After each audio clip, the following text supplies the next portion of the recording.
In the middle of the ocean, a woman's body falls into the water, floating for a few seconds before her eyes open in panic. Suddenly Brandon wakes up and realizes it was a nightmare.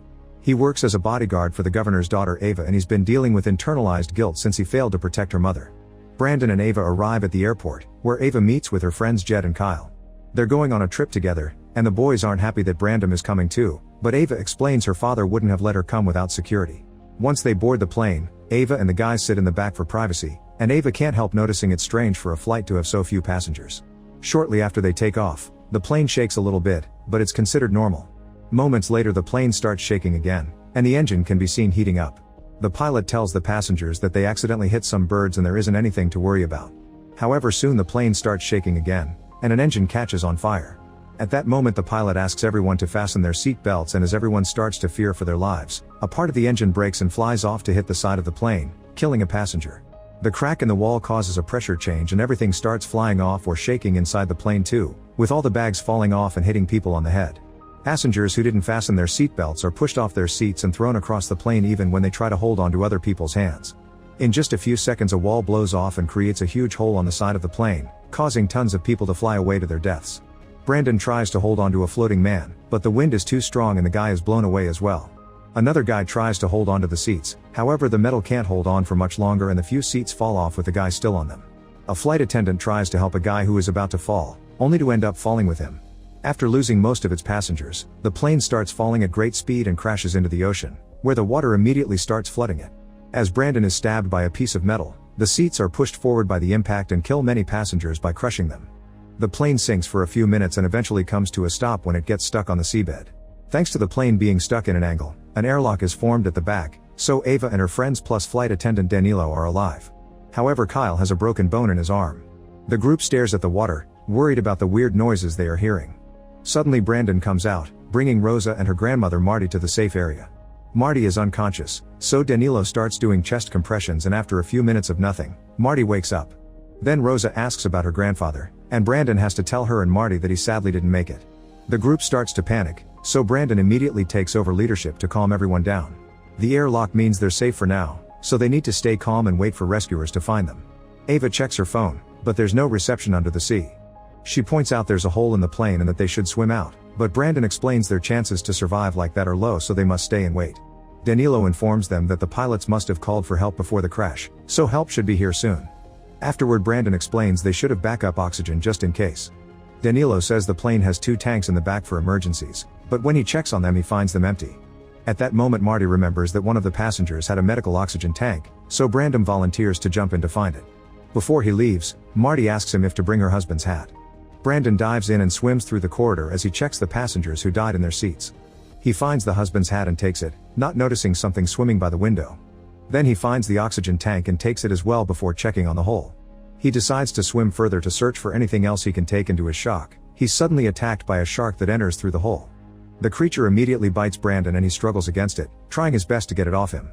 Meanwhile the group gets worried because they see the ripples in the water indicating something is going on. Suddenly the ripples disappear and Brandon resurfaces, telling the others to stay back while revealing some severe wounds on his body. Breathing heavily, he hands the others the oxygen tank and the hat before apologizing to Ava. Then he's dragged back into the water and the group sees the shark's tail peek out while the creature eats the poor man. Terrified, the group moves back to hide in the employees area and agrees they should keep on waiting as Brandon says. Then Marty offers to take care of Kyle's arm, explaining she used to be a nurse during wartime and that's how she met her husband. Kyle screams in pain when Marty pushes the bone back into place, and using some thick magazines and bandages, she improvises a splint. Outside, a helicopter is flying near the area in search of the fallen plane. They have priority orders because they know the governor's daughter is among the victims, but for now they don't see anything. Back to the survivors, they hear some creaking and the plane moves for a few seconds, indicating it may fall again at any moment. Jed is starting to get too negative, and Danilo opens the oxygen tank Brandon retrieved. At that moment they see the water getting red and the noises make them realize the sharks have come inside to eat the drowned bodies. Suddenly the plane shakes a little and they see the sharks swimming by their window, hitting random plane parts as they move. Rosa is getting too scared and Ava tells her not to worry because she's sure they'll be rescued. However, the helicopter still hasn't found anything and doesn't have much fuel left. The group keeps track of the water level and calculates they still have around 3 or 4 hours before the water reaches the back. However, they also keep hearing the metal creaking and notice some water leaking through the ceiling, so they can't be sure if the plane will hold up that long. Suddenly the plane starts falling, sliding down for several minutes and causing a bunch of rocks to fall off until it gets stuck again. Thankfully the group holds on and nobody gets hurt, but this new angle is causing the water level inside the plane to rise faster. Since the seabed obviously isn't as solid as they thought, the group agrees they have no choice but to swim out of the plane. They'll need to find some way to distract the sharks, and Rosa says she learned at school that sharks don't like bubbles. There's still the problem of being able to hold their breath for that long, and Kyle suddenly remembers something. Some passengers were traveling with scuba equipment. Danilo explains those things are in the baggage hold and there's a hatch that would give them access, however the oxygen tanks are probably empty, otherwise they wouldn't have been allowed in the plane. Ava thinks the rest of the scuba equipment could still be useful, but Jed is too pessimistic, so Ava pretends she needs to pee and hides in the bathroom, where she has a breakdown as she hears the plane creak. When she comes out, Ava teaches Rosa it's okay to be frightened. Outside, the helicopter only has 15 minutes of fuel left. At that moment they finally find plane parts floating around, so 2 divers jump into the water to start the search.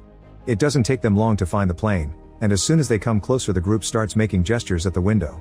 One of the divers swims toward the hole while the other approaches the window to tell the survivors it's all fine now. Suddenly the shark appears behind him and he doesn't notice it, so the group tries to warn him.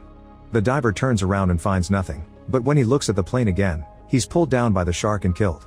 After hearing lots of noises above the plane, the group looks out the window and sees the diver's leg floating away. Remembering the other diver, the survivors check out the corridor, but nobody shows up, so they assume that Guy is also dead.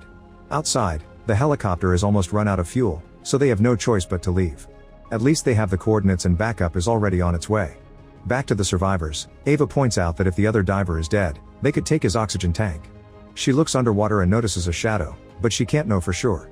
Jed tries to get a closer look by standing on the seats, only to slip and fall into the water.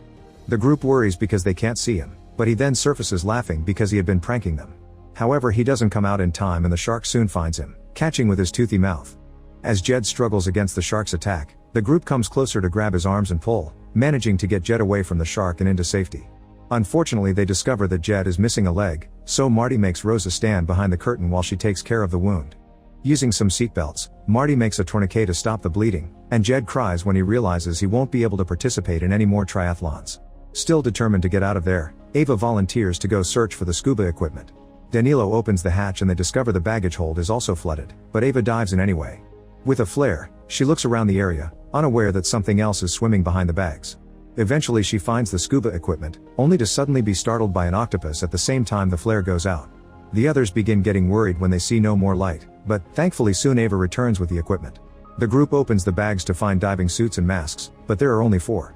At that moment they hear something hitting the plane and rush to check the window, but no diver is around, so it must have been a shark. By the time they turn around again, Jed is already dead. A desperate Ava tries to do chest compressions, but Marty pulls her back, making her see the truth. Suddenly the plane slides down again, but this time it stops quickly because the cockpit breaks and acts as an anchor. Water is rising faster, so they need to get out fast. Remembering Rosa's fun fact, they plan to use the small oxygen canisters from the emergency masks to blow bubbles at the sharks. There's still the matter of swimming such a distance, and Kyle breaks down, confessing a childhood accident that left him traumatized and made him a bad swimmer. However, with Ava and Rosa's supporting words, he agrees to try. Then Ava gathers all the oxygen masks she can find without going too deep into the water. The sharks are still hitting the plane, and the ceiling is starting to crack. The group starts changing and Marty volunteers to be the one without a suit because at her age, she would only slow everyone down anyway. After saying a final goodbye to Jed, the survivors get in the water, noticing the plane is slowly starting to slide down again. Suddenly the cockpit finishes breaking and falls into the abyss, meaning the plane will fall soon as well. Marty asks Ava to go first and take Rosa with her. The girls start swimming through the corridor only to find it blocked by a shark, so they immediately open an oxygen canister to scare it away. Once the way is cleared, they keep on moving, and soon Kyle and Danilo also join them. Marty watches the young people go as the water rises inside the plane and knows she won't be able to make it, so she stays back and waits to be reunited with her husband. At that moment Kyle panics and swims back to put his head out in the small pocket of air left. Danilo tries going back for him, but suddenly a shark comes out of the baggage hold and attacks Kyle, eating him in seconds. A terrified Danilo swims to meet with Rosa and Ava, who find the dead diver and take his tank so they can fill up their lungs. Then Ava sends Rosa and Danilo through the hole with the tank, but when she's about to leave too, a shark blocks her way. Ava swims back and freezes, so the shark swims inside without noticing her. However, her tail smacks off her mask. Then Ava discovers more sharks are coming through the hole, so she starts swimming toward the front. At that moment the plane starts falling faster and the water pressure keeps her from moving, but luckily Ava holds onto the seats and pushes through, managing to leave through the front hole right before the plane falls into the abyss.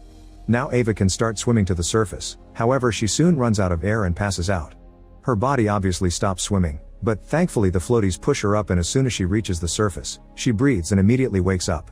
Ava panics when she doesn't see the others, but at that moment the helicopters show up and finally pull her out of the water. Danilo and Rosa have already been rescued, and when Rosa asks about her grandmother, Ava gives her the bad news. As a last goodbye to her grandparents, Rosa throws her beloved plushie into the water before falling asleep in Ava's arms. Make sure to subscribe and turn on notifications so you can watch more videos like this. Thanks for watching.